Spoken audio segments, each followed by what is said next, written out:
Hello and welcome back to the Casey channel. So we're going to talk about simple planetary gear sets. What's shown in this animation here I think is actually pretty interesting.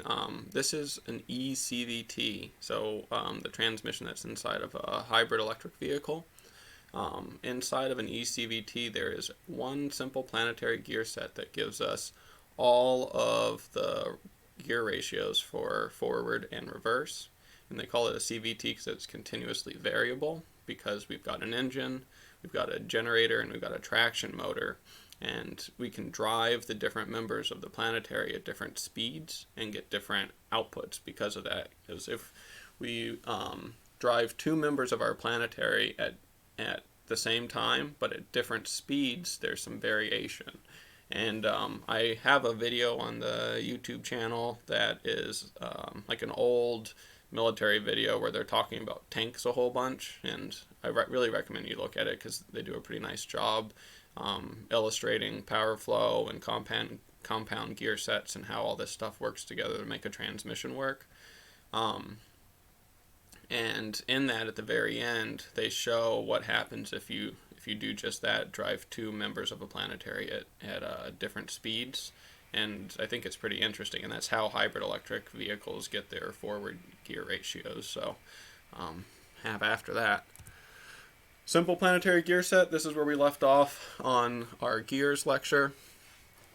I'm going to go through and, we are going to go through and talk about the different ratios, how to calculate them. I've got some images that show how that looks. And then there's yet another video of me playing around with one of the planetaries from the school and, physically moving the bits and pieces around so you can see it happen in real life too. So the components of our planetary gear set are composed of the sun gear, the planetary carrier, which is what carries the little planetary pinion gears. The carrier is the part that would be attached to like an output shaft or an intermediate shaft or maybe even another planetary. The pinions are there to walk around the sun and give us some of our gear ratio changes. And then the ring gear, which is also sometimes referred to as the annulus gear. A lot of the Asian imports like to use that kind of nomenclature, but for the forward world, it's all sun, planets, and ring. And there's a little look at that again. There's always going to be a little bearing inside, and this is going to be what the, where is my sun gear? Oh, it's not in this. This would be what the sun gear would ride on. And then the planetary pinion gears have these little needle bearings inside of them. So when you pull a transmission apart, you should always spin these little gears and walk them back and forth. They're going to have a little bit of slop to them, a little play, but you would be able to notice, like if you spin them and you hear like a rough noise, or if one of them's really loose compared to the others, then you know that it's time to replace this carrier. And oftentimes it's recommended that if you replace one part of a planetary gear set, that you really want to take a good look at whatever those gears are riding up against, because it could cause like weird wear patterns or damage, things like that. These are like hot riveted in, so you're not going to pull one of these out and just replace the single pinion. It'd be a whole carrier in that case. Our planetary gear sets are strong and compact. There's a lot of teeth that are meshed together, so that gives us lots of torque holding capacity. Because the gears are in constant mesh, we don't have to figure out how to make that happen. Think about trying to make a shift in a manual transmission without pushing the clutch in. You hear the gears clashing and grinding, and it makes you feel like you're going to die a little bit, because it's like, oh gosh, what did I just do to that poor thing? So because they're all locked together all the time in this constant mesh, it makes that a non-issue. Easy to hold and lock together. You can usually, when we hold the gear still, we're just going to connect that part of the planetary to the case of the transmission. The case should not be spinning inside the vehicle. That would be a whole other set of problems. but the case is usually how we're going to lock something. Or if we're trying to lock together, maybe lock a shaft to one of the components, then we'll use a clutch to do that. A clutch would be used to hold a member, and that'd be a holding clutch, and a different clutch would be used to drive a member, and that would be called a driving clutch. Different members of the gear set can function independently of each other. That's definitely true. Sometimes, like if I go back to this early picture, my ring gear of this simple planetary is attached directly to the carrier of another planetary. So we might just skip the use of this planetary altogether and use the one behind it instead. Especially when we get into some of these bigger transmissions like the 8 and 10 speeds, it starts to get pretty interesting pretty quickly. Input to a gear set without a reaction member is a gear set in neutral. So when they talk about reaction members, it's just one member needs to be held. We have an input, we have an output, and we have a reactionary member, a held member, to get different ratios. If we don't have a held member, we end up with neutral. There just won't be any torque or power flow through that planetary, and that's what happens when we put the vehicle into park or neutral. We have our turbine shaft, which is the input shaft of the transmission. That turbine shaft is being spun by the crankshaft and the torque converter, but it's not connected to anything inside, so it's spinning away, but it's not doing anything. Gear reduction is when the output member turns at a slower speed than the input. We get more torque when that happens. We sacrifice speed for torque, so that would be our first few gears trying to get the vehicle moving and up to speed. And then overdrive occurs when the output member turns at a faster speed than the input member. We lose torque, but we gain speed. Trucks back in the 50s, 60s, 70s, I was talking to Al about this a few months ago, had like a pickup truck with a 3 on the tree. So it means like a manual transmission with the shifter up on the column. Those oftentimes had like a maximum speed of like 40 or 50 miles per hour because the gearing just wasn't there to allow them to go any faster than that, especially if they were diesels. You just couldn't go that fast. Speed limits have been increasing over the decades that cars have been out there. And so now having a highway speed of 70 is only really possible because the technology of the vehicles can keep up with that. I mean, I know that nobody in this class probably drives 70 on the highway, but you could drive that slow if you needed to. All right, so our planetary gear sets are capable of producing two gear reduction or underdrive ratios, 2 overdrive, 2 reverse, and then we have direct drive that comes from it as well. So when we do this, we just want to follow the planetary carrier. What's it doing? So for gear reduction, our carrier is going to be the output of the gear set, and you can see it illustrated here, output. So my reactionary member is the sun gear, my input is the ring, and my output will be the carrier. The ring gear and the carrier both travel in the same direction.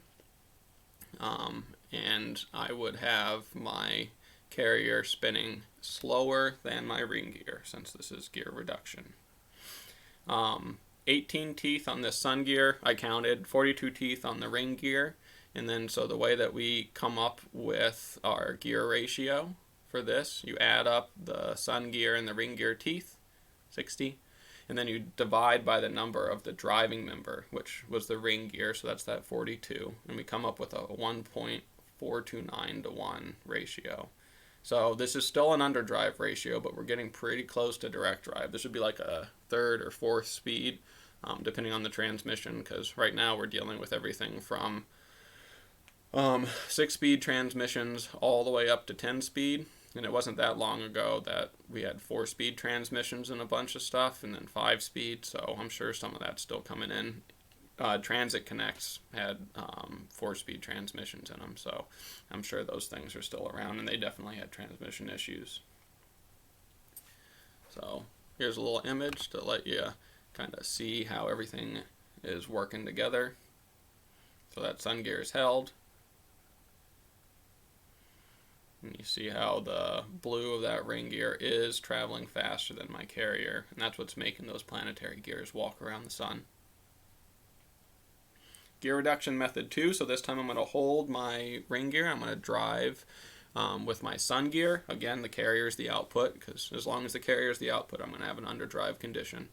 I'm losing some speed through those planetary pinions is basically what's happening. So in this case, we'll go back to our math, and this will be something that you get to do, but don't worry, there's a handout that kind of illustrates all this stuff pretty similarly to what you're seeing right here. The idea is the same. Add up our sun and ring gear teeth on the top, divide by the number of the driving member. This time it's the sun gear, so it's just 18 teeth. And now we have a really good underdrive ratio. This would be like a first gear on most transmissions.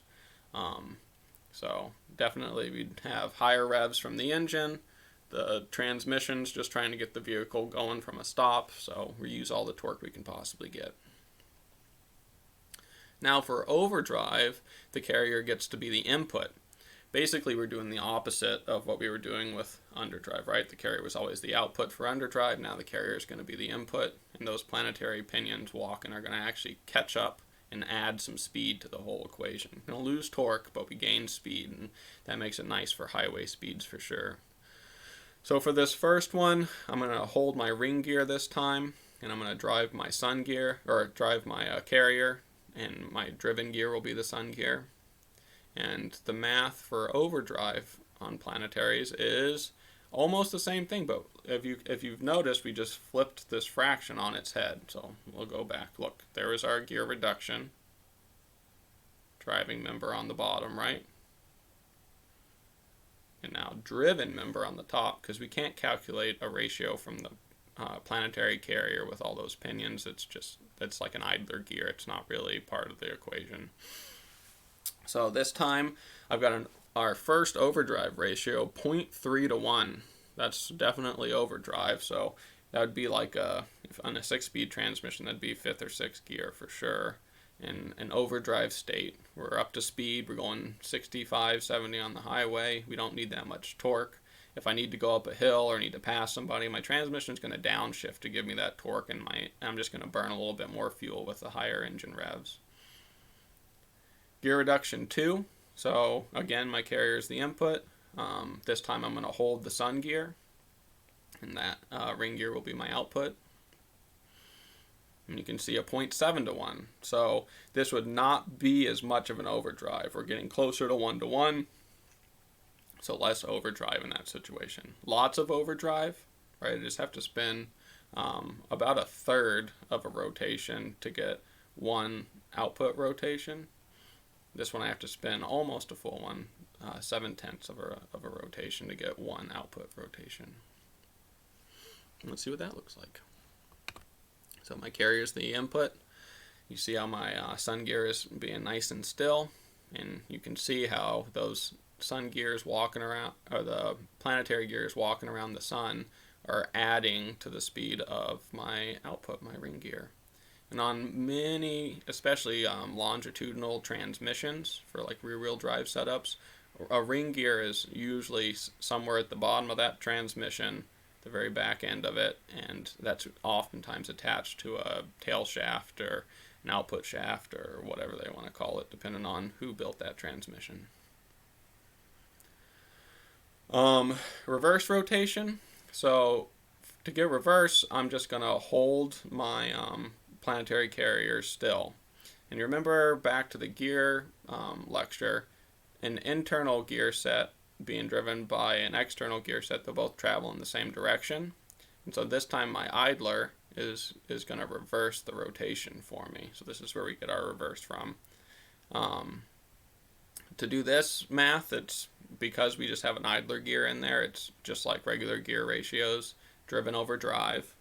So here's an overdrive reverse gear ratio, which does not get used in vehicles because we don't, we're not going at speed in reverse. We're going from a stop in reverse.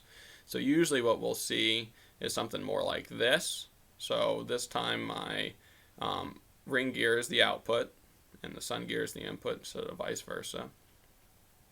And that is more like a regular reverse gear ratio. This would be the one that the engineers would choose when they build that transmission because, like I said, we're trying to back up from a stop, right? Most transmissions with electronic control now won't even let you shift into reverse until, or it won't make the apply of the right clutches until the vehicle's below a certain speed to try to make sure it doesn't hurt itself. We'll see what reverse looks like. Carrier stays still. Planetary gears are walking as idlers and allowing that difference in rotation. And then for direct drive, I'm just going to either lock two of my components together, which can physically happen inside of a transmission, or I'm going to drive two of them at the exact same speed, which can also happen inside of a transmission. And all that's going to do is it's going to make it so that my planetary pinion gears no longer walk. They're perfectly still, and this whole component will just rotate as one unit. It's almost like if we just replace the planetary with a shaft. Same idea. That'd be our 1-to-1 direct drive ratio. On vehicles with manual transmissions, the way that they make this happen, because there aren't planetaries or anything, is one shift, when you make it, just locks the input shaft to the output shaft. And so when the input shaft does a revolution, so does the output shaft. And look, there's an easy ratio to calculate. And another one, just choosing which members of this planetary gear set are locked together. And one more. You get locked together, and you get locked together.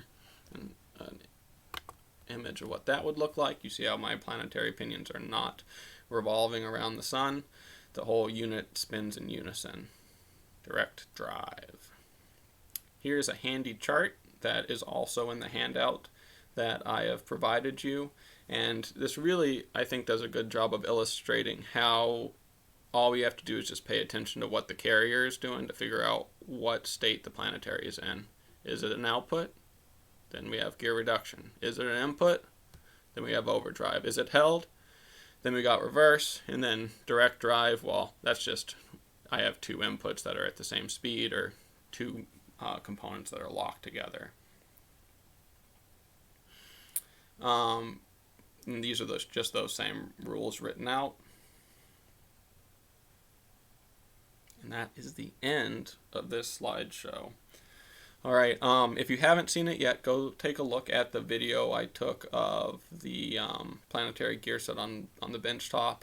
Real world application. You can actually see the stuff I'm telling you is true and not just have to believe that I'm not full of it.